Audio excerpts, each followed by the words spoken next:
यो हो मनकामना सिक्दी बागलुङ सिक्दीको खाने पानी ट्याङ्की पानी खाल्टाको यस्तो भएको रहेछ साथी हो। म चाहिँ घाँस काट्न आने क्रममा चाहिँ यहाँ आइपुगेँ होइन। अब यसलाई चाहिँ म साफ गर्दैछु। पानीहरू त तन्नै छ, यहाँ चाहिँ व्यवस्थापन छैन रहेछ। यसलाई चाहिँ म चाहिँ व्यवस्थित गर्दैछु। यो चाहिँ अब यसलाई चाहिँ सरसफाइ गर्छु अनि त्यसपछि घाँस काटेर जानु पर्ला साथी हो है। ट्याङ्की चाहिँ यस्तो भएको रहेछ, अलिकति निर्माण गर्ने बेला भएको रहेछ। यसलाई चाहिँ अलिकति व्यवस्थापन मिलाउनु पर्ने रहेछ साथी हो। अब यसलाई चाहिँ कसरी हुन्छ मैले चाहिँ सरसफाइ गर्छु। पानीको मुहान तन्नै छ, ठुलो छ पानीको मुहान जे होस्। माथिदेखि लिएर एकदमै ठुलो छ पानीको मुहान चाहिँ साथी हो। यत्रो पानीको मुहान छ है, यो चाहिँ व्यवस्थापन गर्नु पर्यो। तर गाउँमा पानी किन गएन भनेको पानी चाहिँ यतातिर सायद ट्याङ्कीभित्र नआएर चाहिँ बाहिरतिर लागेको रहेछ। ट्याङ्कीमा आएको छैन, ट्याङ्कीमा गएको छैन, ट्याङ्की बाहिर चाहिँ दौडेर गएको छ पानी है साथी हो। ल यसलाई चाहिँ म चाहिँ व्यवस्थित गर्छु है त।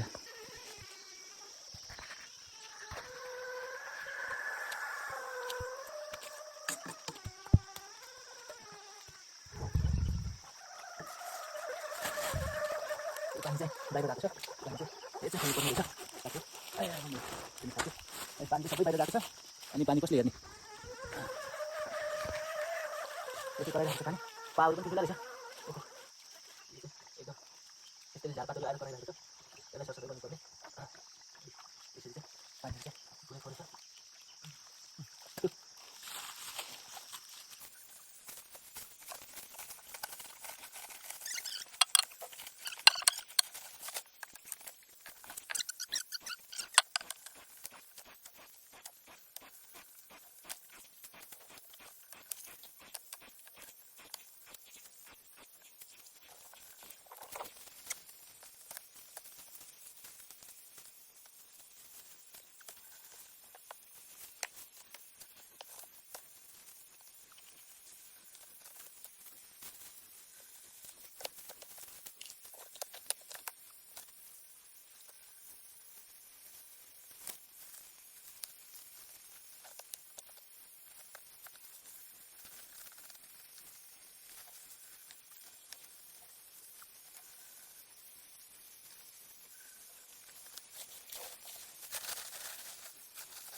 ल साथी हो, पानी चाहिँ सिक्दीमा चाहिँ के कारणले नआएको भन्ने कुराहरू चाहिँ यहाँ स्पष्ट भयो होइन, थाहा भइसक्यो। यी पानी व्यवस्थापन नभएको कारणले गर्दाखेरि अहिले कति थियो पानी है, अहिले चाहिँ फुल भयो होइन।